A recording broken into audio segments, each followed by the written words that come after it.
You absolutely can use books to help amplify your branding, amplify your mission, your identity as a store, and customers will relate to that because your customers are already coming there because of who you are, right? So you're just leaning into that and giving them more reasons to enjoy that. And then they can take a little bit of who you are home with them.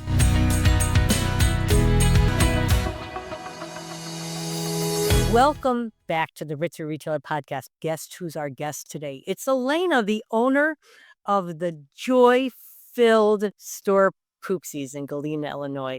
She's back for her second time on the Ritzer Retailer Podcast. If you listened to the Best of podcast last week, you'll know that she is one of our top 5. She's our number 2 most listened to podcast episode from all of last year. So I'm so grateful to have her back sharing her retail journey. She's been doing this for just a couple of years. She has just a little bit of experience, and she is totally so passionate about books. Yes, books. She talked to our mastermind about how she feels that it is such a missed opportunity for most store owners. Isn't that true, Elena? Absolutely the truth. I think it is a missed opportunity by many in all sorts of the different specialty industry, not just our specialty retails that we buy into. Yeah, truly, because it could be anything, right? Well, and so tell me, why are you so passionate about books? I just always loved books, and maybe it comes from my childhood. My mother was a teacher. Both of my sisters are teachers.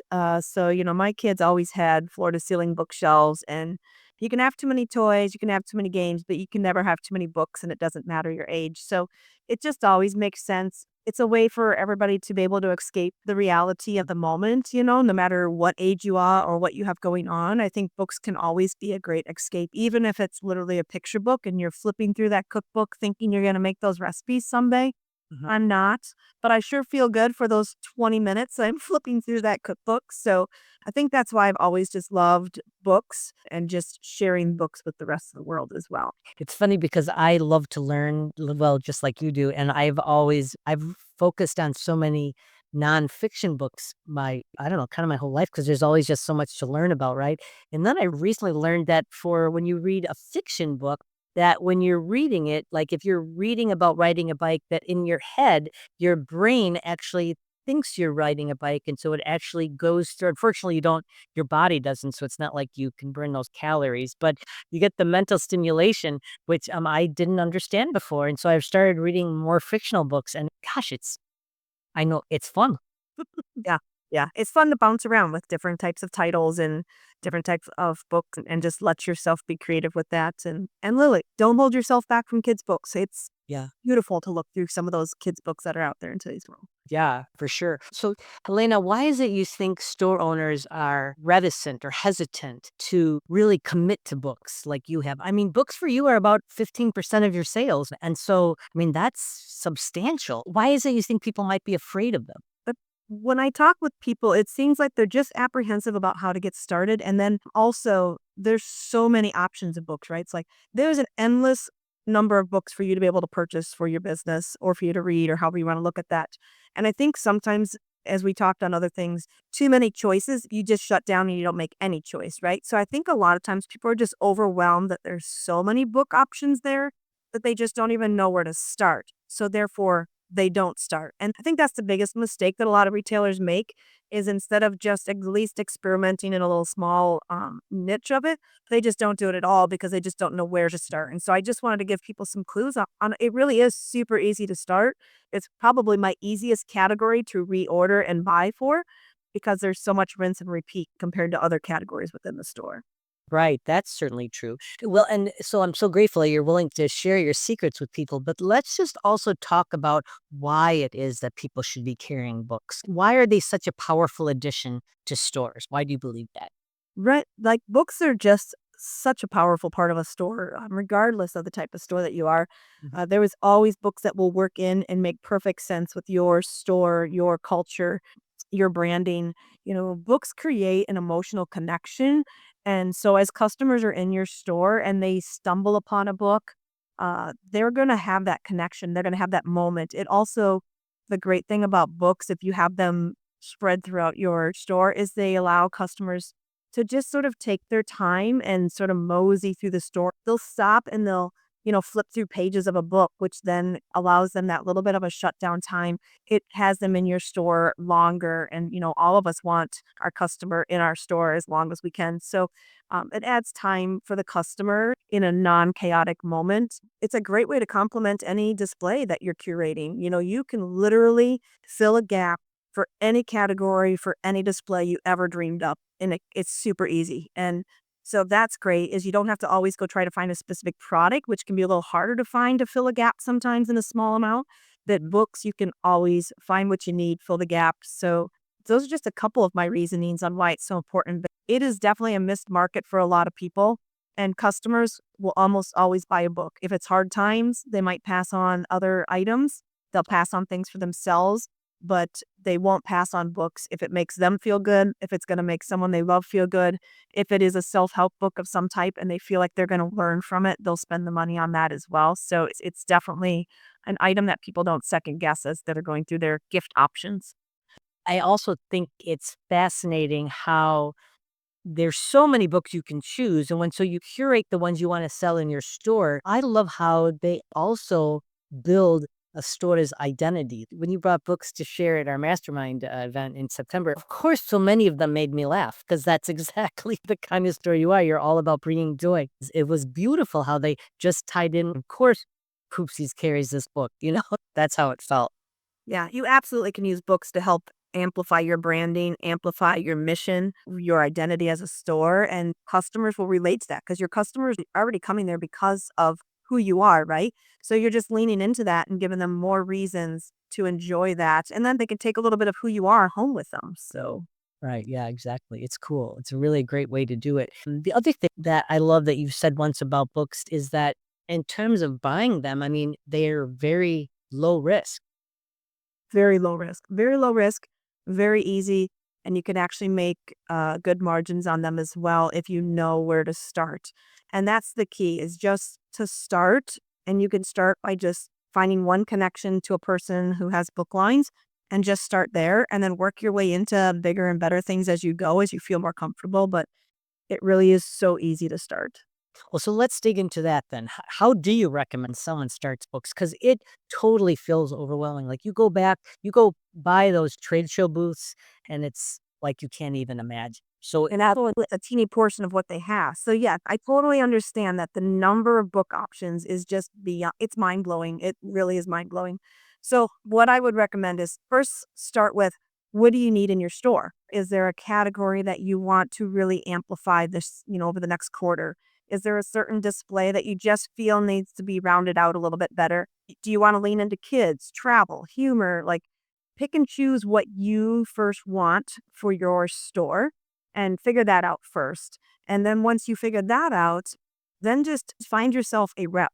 And reps spend so much time learning books that we don't have to learn about every books. I mean, they spend hours and hours at each release just learning about books. So I just had a rep tell me the other day that one of her vendors, they spent 10 hours over 2 days, and the other one, it was close to 8 hours. So that's just two book lines that she has. So reps know their stuff. So as long as you can find yourself a rep that you're comfortable with, then you're simply going to tell them, hey, here's the categories I'm looking to lean into. Here's what I want my books to go towards. And a lot of times they'll make you a PDF with very pretty pictures and little descriptions of, hey, here is my picks for, travel books. Here's what I would pick for your store for humor books. And really make it simple for you for the first run. And then when you get a little more comfortable with it, you can start going through the catalogs yourself and see what catches your eye.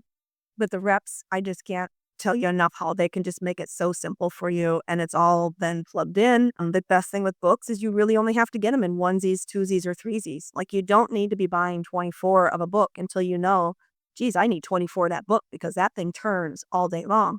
But start in one and twosies and sometimes that's all you need for a display. And then you move on to a new display in 2 months and that's great. So it really is low risk with that as well. wow, it's incredible to me to think about utilizing your rep in that way. It would never even have occurred to me to right. So to first think about the type of books that will help amplify my branding and that matter to me because kids' books for sure sell well, but then cookbooks do well in some stores and don't do very well. And maybe, right, if you don't care about cooking, well, then that's fine. You don't have to carry a cookbook. or you even carry funny cookbooks like you do.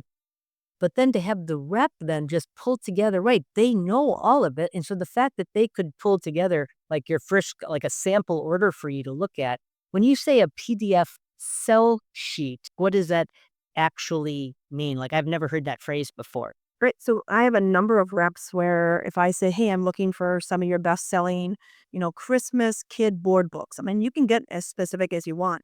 I could go through catalogs and pick out amazing books on my own and take a few hours doing it. And I would thoroughly enjoy that. Trust me, I would. But there are a lot of other things on my plate that I should be doing instead. So I'll just send that off to them and they literally will send me an email with an attached PDF file.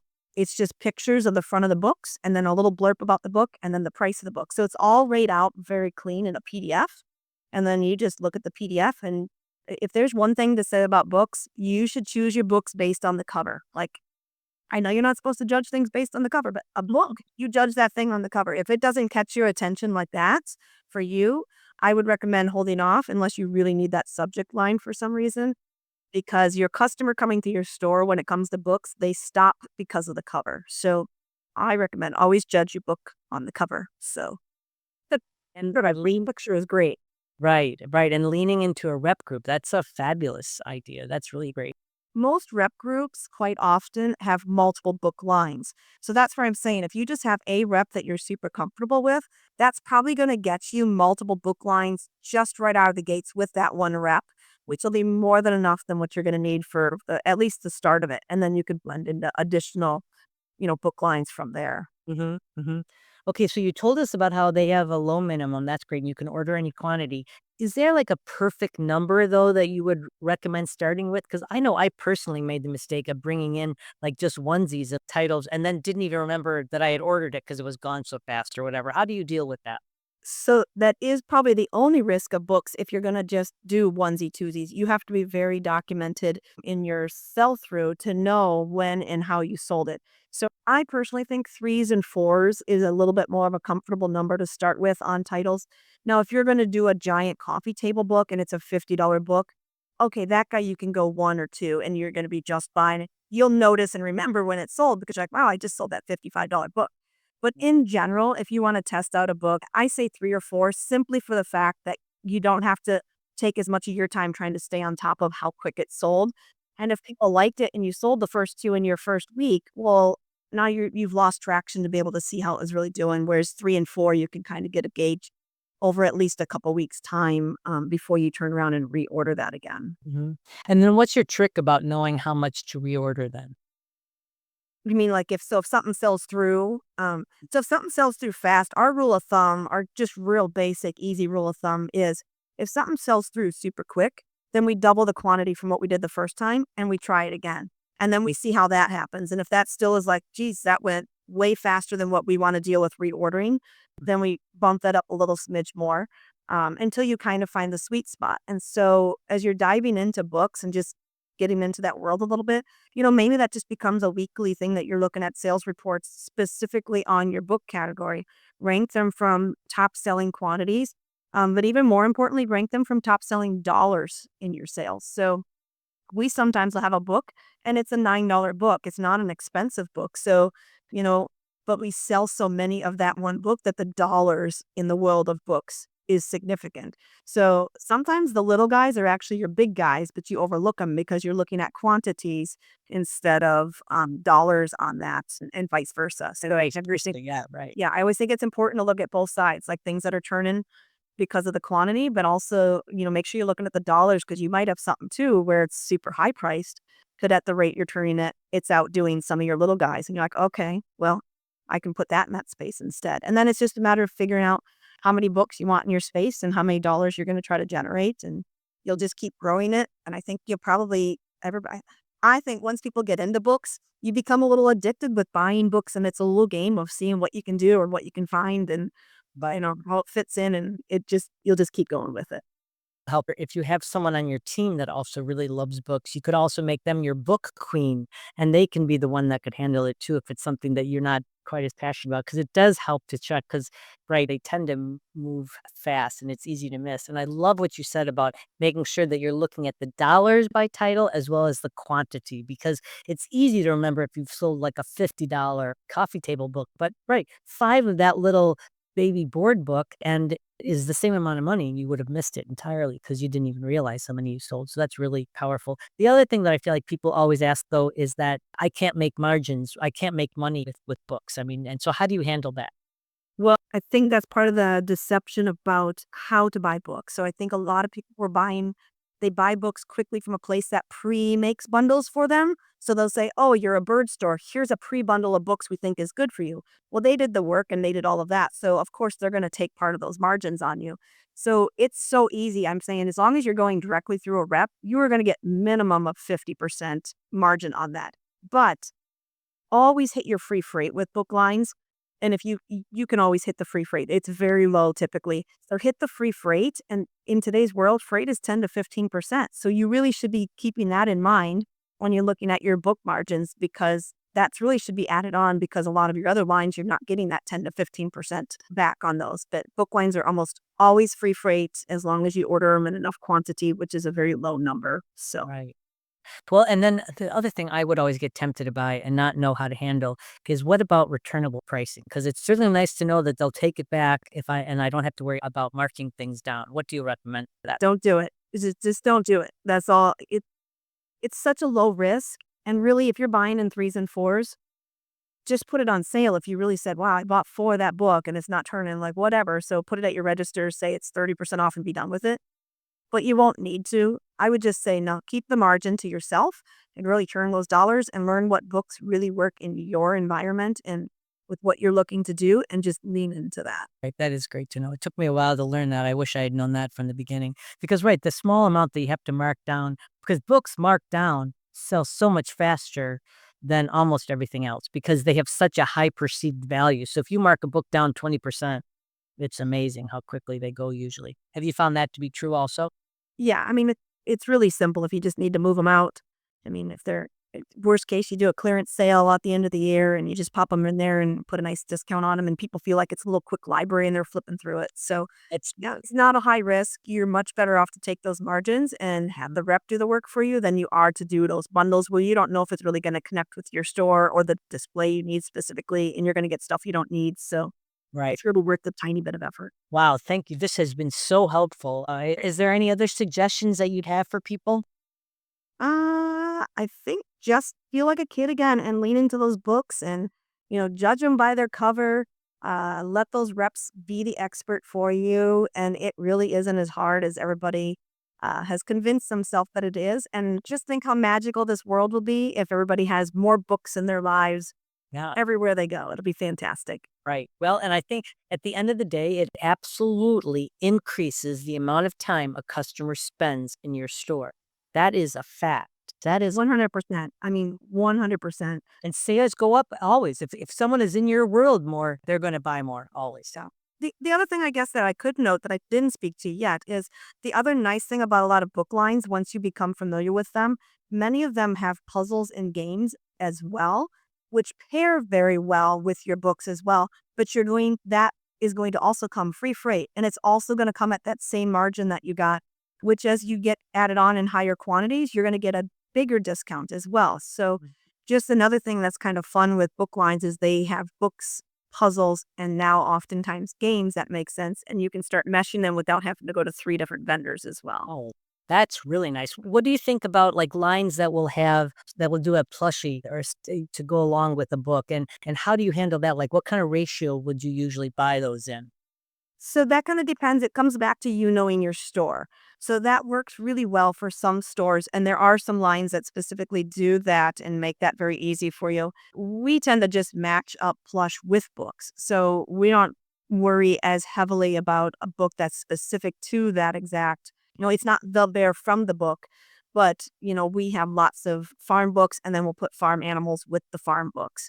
So in the beginning, I wouldn't get hung up on it. I would save that for your other stages down the road Mhm. and just start off with things that are just super easy to put into your store, things that you feel passionate about and that your customers will feel passionate about, and roll with that. And you probably can have plush around that you can find the ad in there as well. I just think it's so fascinating that it's on your side where you're in all sorts of specialty retail, but it's also on the toy side where it is straight up toy stores, which you would think would be second nature to that. And even the toy stores are like, I mean, we're talking stiff arm. So I just find it fascinating. So thank you for doing this podcast. You're welcome. And I think a lot of it is just to pull away that curtain so that people understand that it's not as scary as it's just not as overwhelming as in their head as they think it is. I mean, it would be if you pulled up the book site and you just started rolling into 10,000 plus titles. Right, right. It doesn't need to be that. I mean, you can have someone else do the work for you, and then you just go through and approve, and you say, yeah, I really like those 25 books I chose. Took me 30 minutes. That was so great. Oh, Lena, thank you so very much. I'm so grateful. I always bought the books for my sir too. I just loved it. It is so fun and it impacts people's lives so deeply. So I'm really grateful they were willing to share your passion with all of us and how to make it easy for people because they get very frightened about buying books and there's no need to be at all. No need at all. I do think it was kind of ironic that I had to cancel my book buying appointment today in order to do its podcast. But that's okay. He's coming back, and I'll have my day of flipping through boxes of books again. So, All right, good, good. If you found this helpful, please leave us a review and let us know. And please share it with another store owner that you know would benefit from it. Another store owner who wants to raise their sale. They can do it easily by carrying more books. All right, thank you very much, you guys. And don't hesitate to reach out if you have any more questions. Remember, you are astonishingly fabulous and you are loved. And grab a new book to read tonight. How about that? All right, bye, everybody.